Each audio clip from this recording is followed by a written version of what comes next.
నమస్తే రమగారు. నమస్తే జయ. రమగారు, పండుగలు, పర్వదినాలు అనగానే ఇవి ఎలా ఎలా చేసుకోవాలి? పూజా విధానం ఏంటి? వీటితో పాటుగా కొన్ని సందేహాలు కూడానండి. హ్మ్. కొన్ని అని చెప్పకూడదు. చాలా అని చెప్పాలి. స్వతహాగా నాకొచ్చేయి కొన్ని, హ్మ్. చుట్టుపక్కల నుంచి వినేవి కొన్ని, హ్మ్. మన కామెంట్స్ రూపంలో వినేవి, చూసేవి మరికొన్ని. హ్మ్. ఇవన్నీ మీ ముందుంచుతాను. ఉంచండి. ఒకదాని తర్వా ఒకదాని తర్వాత ఒకటి మాకు అన్నిటికీ మీరు నివృత్తి చేయాలి. మీకు జయ ఎలా ఉంటుందంటే ఎప్పుడు కూడా మీ ఇంట్లో ఏళ్ల తరబడి చేసేటప్పుడు చేసేదే మీరు చేస్తే మా ఇంట్లో ఉన్నది నేను చేస్తా అంటే మీకు ఏ సందేహం లేదు, భయం లేదు, కాంప్లికేషన్ లేదు, సందేహ నివృత్తులు వ్యవహారాలు లేనే లేవు. హ్మ్.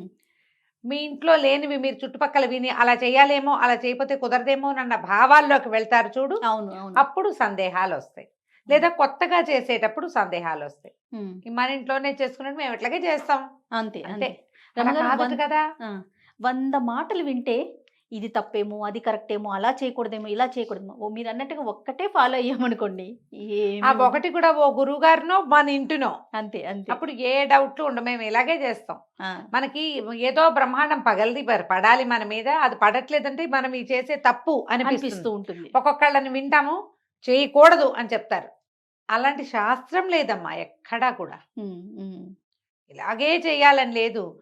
నీ భక్తి ప్రధానం. హ్మ్. అదొక పాయింట్ ఎప్పుడు మనసులో పెట్టుకుంటే మనకి ఏ ప్రాబ్లమ్ ఉండదు. సరే, ఆ యెస్. సందేహాలు సంధించండి. గణపతిని ఏ రోజు తెచ్చుకోవాలి? పండగ రోజు తెచ్చుకోవాలా? ముందు రోజు మన ఇంట్లో నిద్ర చేయించవచ్చా? ఇవి ఈ ప్రాంతీయ ఆచారాల ప్రకారం ఉంటుంది. వీళ్ళు ఏ సంతకో ఎక్కడికో వెళ్ళి వేరే ఊరెళ్ళి అక్కడి నుంచి ఓ ప్రతిమని, ఓ గొడుగు, పాలవెల్లి, పత్రి ముందు రోజే కొనుక్కు తెచ్చుకోవాల్సిన పద్ధతులు ఉన్న చోట ముందు రోజే. హ్మ్. మన ఊళ్ళోనే ఈ సొన్నార్లు చేయరు వీళ్ళు. ఏమనాలి వాటిని, వడ్రంగి పని చేసేవాళ్ళు వాళ్ళు మట్టిని ఇది చేసి పదును చేసి పెట్టుకుని అప్పటికప్పుడు అచ్చు తీసి ఇస్తారు గణపతిని. మట్టి గణపతి. అది ఆ రోజుకి ఆ రోజే పొద్దున్నే స్నానాలు చేయడం, తలంటు పోసుకొని పరిగెత్తుకుంటూ వెళ్ళి మేమైతే అలాగే తెచ్చుకునేవాళ్ళం. హ్మ్. మాకు పెద్ద టేకు చెట్టు ఉండేది. కాలేజీ ఈ గంగానమ్మ పెరడ్ని ఆనుకొని, దొడ్డిని ఆనుకొని పెద్దగా టేకు చెట్టు ఉండేది. ఆ టేకాకు మీద పెట్టిచ్చేవాడు ఆయన. హుహు. వడ్లబత్తులు ఆయన పేరు వడ్లబత్తులు వాళ్ళ పేరు. ఓకే. వడ్డాబత్తులు అలా అనేవాళ్ళు. ఆ! ఆయనే చేసేవాడు ప్రతి పండక్కి.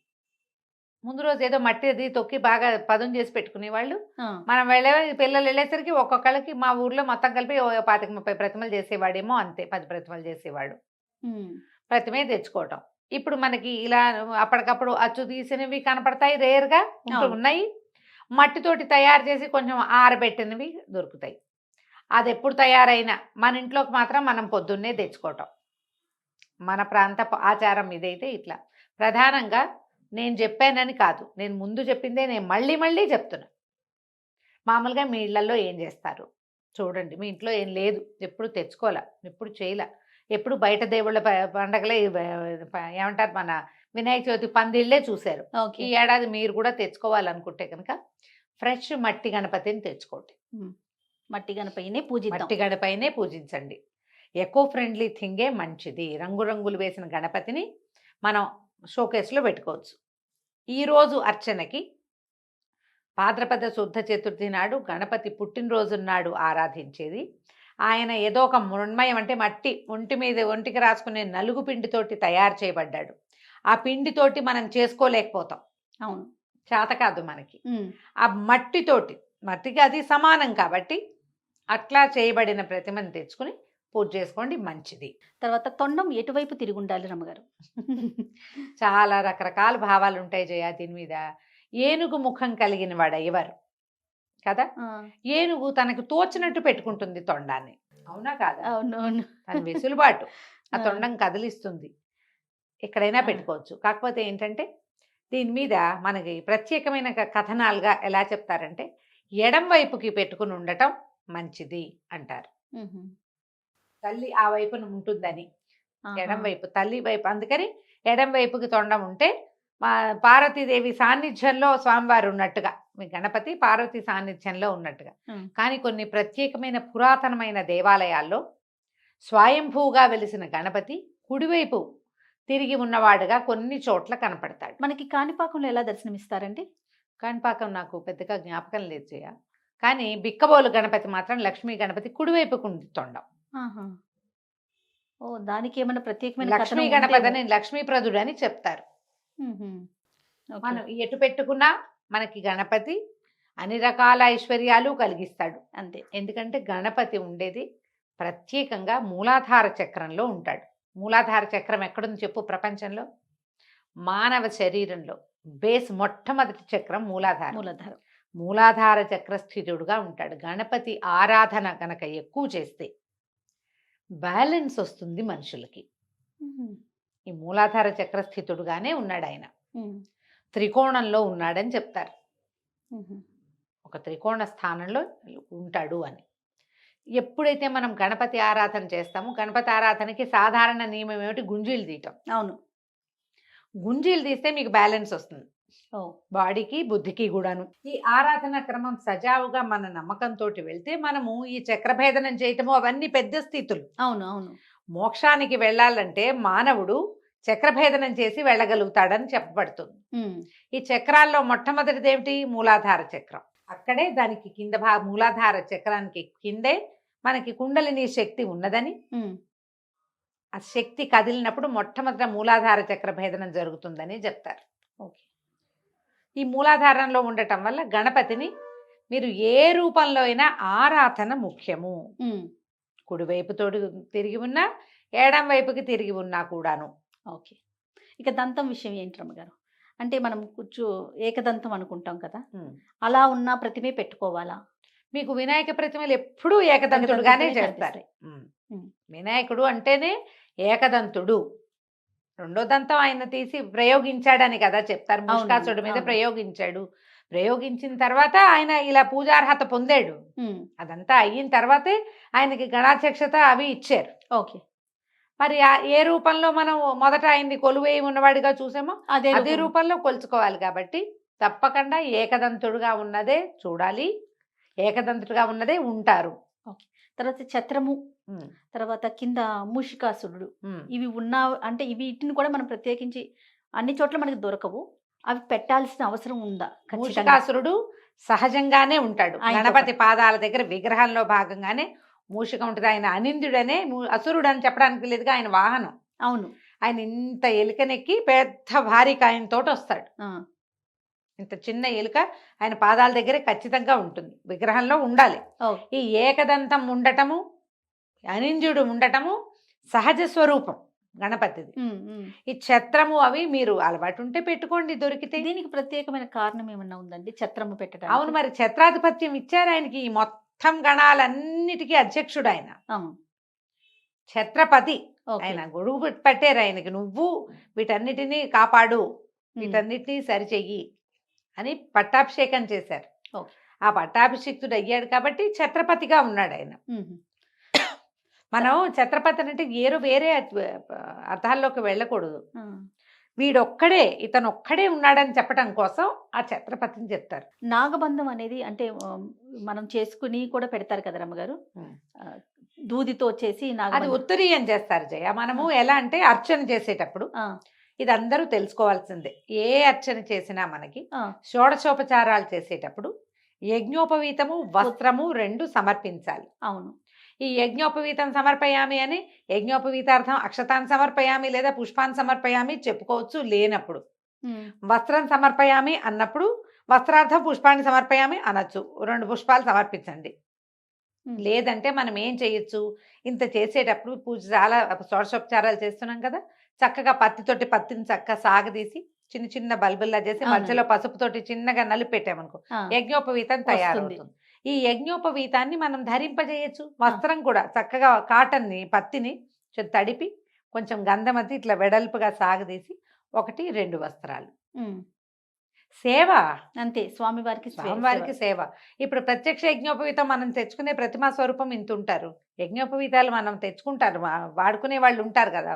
ఆ యజ్ఞోపవీతం కాకుండా అప్పటికప్పుడు చేస్తే మీరు ఆ యజ్ఞోపవీతాన్ని ఏ సేవల్లో వాడుకోవచ్చు. మీరు శివరాత్రి అప్పుడు శివుడికి షోడశోపచారాలు చేస్తే ఇదే యజ్ఞోపవీతం, వస్త్రం సమర్పయాలి, చేత్తో చేసి సమర్పించుకోవటం.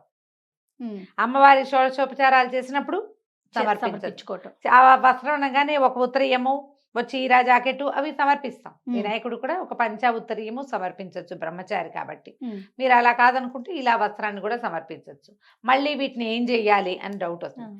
నిర్మాల్యంతో పాటు వాటిని కూడా పంపించేసి సహజంగానే నాగబంధంతో ఉంటారు కదా ఉంటారు. స్వామి ఆయన కథలో. ఉన్న అలంకారాల్లో అదొక అలంకారం ఆయనకి. ఓకే. ఇక అది అక్కడే ఉంటుంది.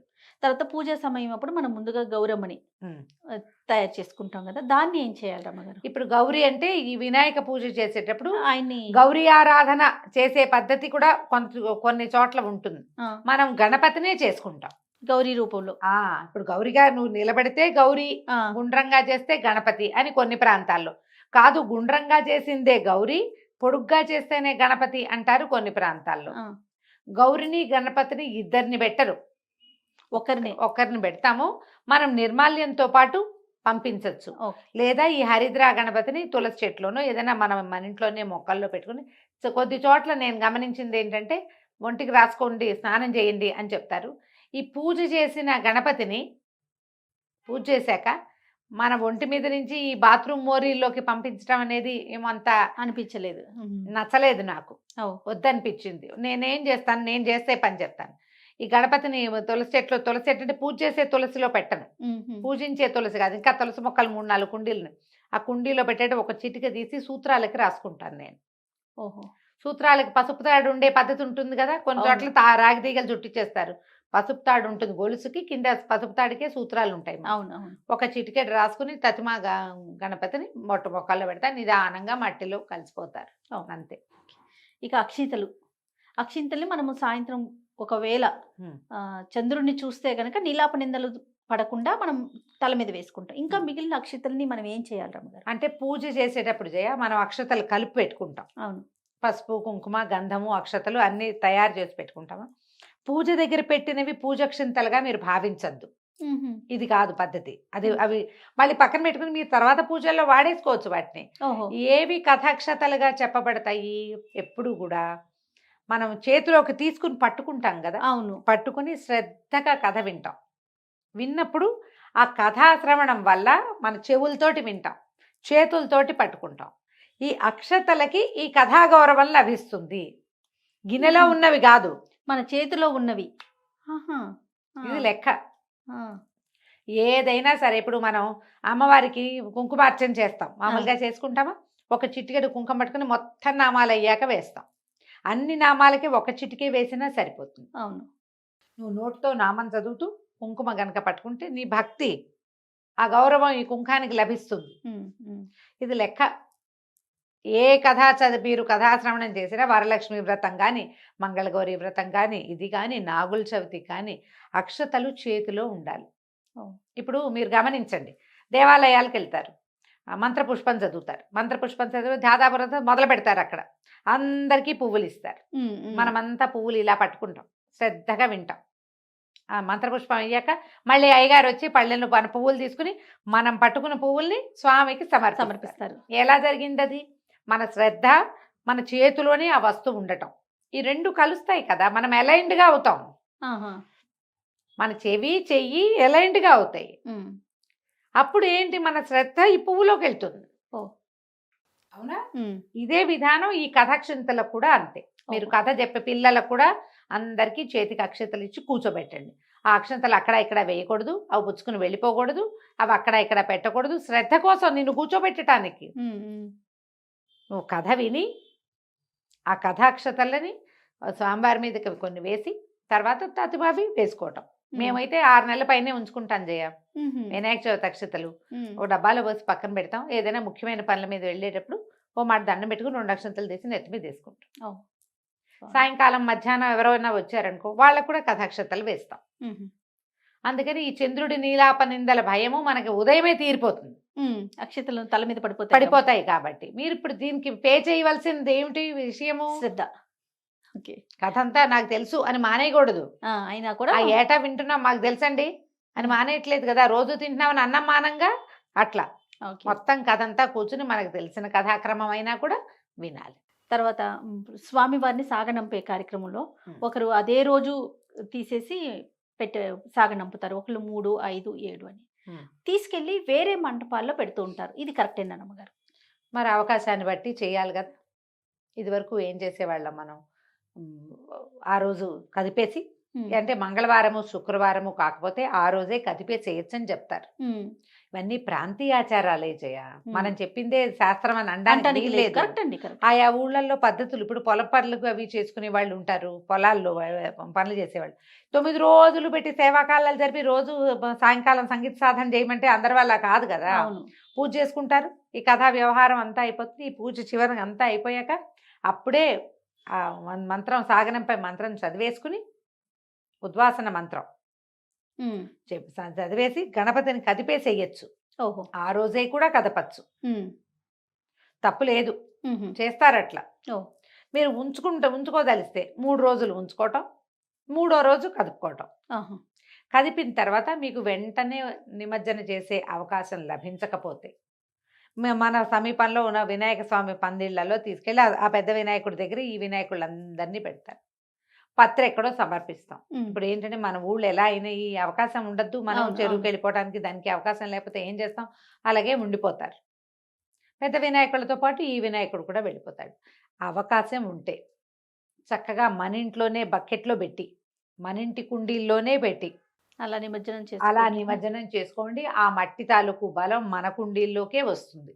ఇప్పుడు ఇదివరకటిలాగా ఈ మనం ఏ ఏ విధానం కోసం, ఏ ఆరోగ్యం కోసం, ఏ సార్వజనీనమైన అభివృద్ధి కోసం ఋషులు ప్రవేశపెట్టారో అది ఇప్పుడు లేదు మన ఉమ్, దగ్గర. ఉమ్.